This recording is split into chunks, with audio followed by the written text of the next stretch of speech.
Hello, my name is Pamela Longley, and this is my final project presentation on reimagining space, transforming the quotidian. The images that I have here are sample images from my proposal, the center and the one on the right here of the wheel. The image to the left is the quotidian space that I selected for the transformation. So I'm going to be making a mural to encourage social and emotional habits. That will include this interactive spinning inspiration wheel. The wheel is going to be located on the wall space just before entering my garage door. It's going to be divided into 6 sections with inspirational messages. And the mural background, in contrast, will include symbolization where the negative thoughts try to enter your mind and you're going to knock those out with some positive ones.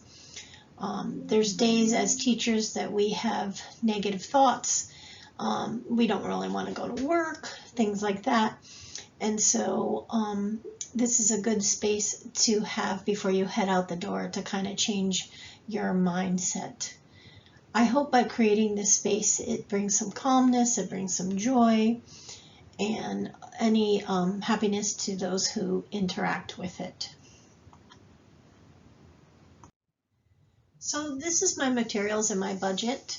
The materials that I use for this space, I purchased a 14-inch wood bamboo Lazy Susan.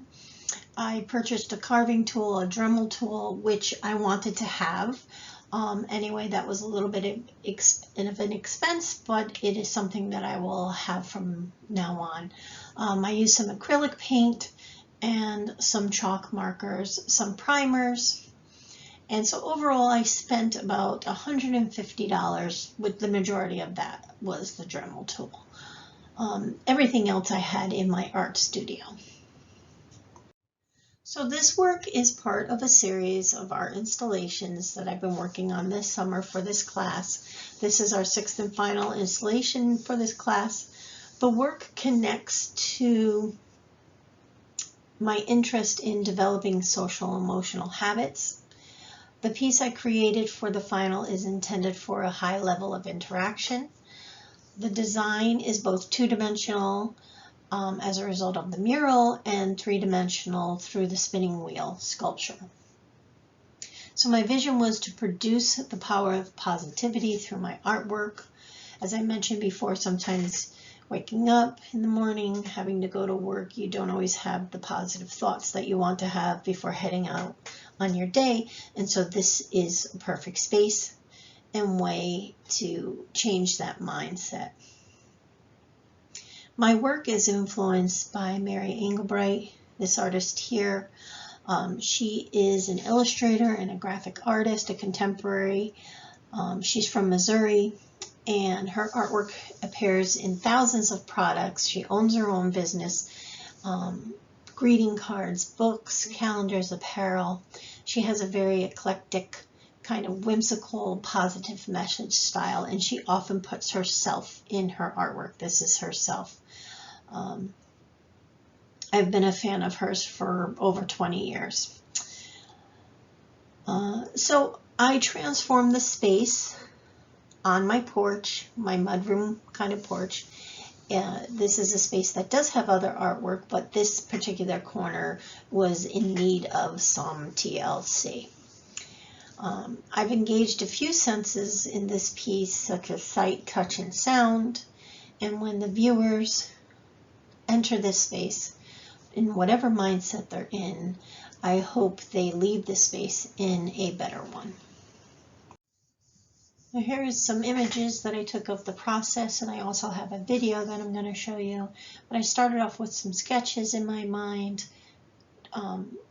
drew them out onto the Lazy Susan, began carving, did my priming and my painting, and then began with my painting of the mural. And so let me just show you this video here of the process. Painting the mural wall, getting it ready. This is the space that I chose on my porch. Working with the Dremel tool was a new learning experience for me. I had never used this before, so it was a little bit of a learning curve. I decided that this video was a little too far away, so I wanted to do a close-up. You can see how the sawdust had to be cleared quite often, and I also found that, see, this is moving a bit, that I really should have something to secure it in place. Now I'm starting to paint the mural. I'm using some acrylic chalk paint markers and a combination of acrylic paint to do the mural. I hung the spinning Lazy Susan. Notice how it's rocking back and forth in a second here. So the weight was off.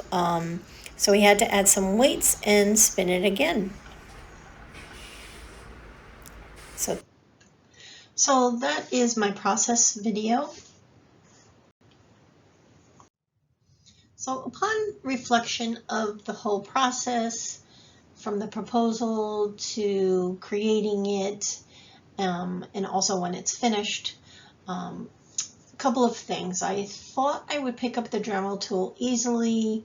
However, since I'm new to woodworking, the valuable lesson learned was that the wood you're working with needs to be secured in order for the Dremel to carve precisely where you want it to. Dremel's not hard to use, it's just securing of the wood is the most important. Also, the background color of this, I wanted it to be neutral, but after it was done, I feel like it needs something more. Don't know quite what, so hopefully some good ideas from you all. And then also, after this video presentation that I put together here, I decided that I needed to change the word be, today I will be, just to say today I will.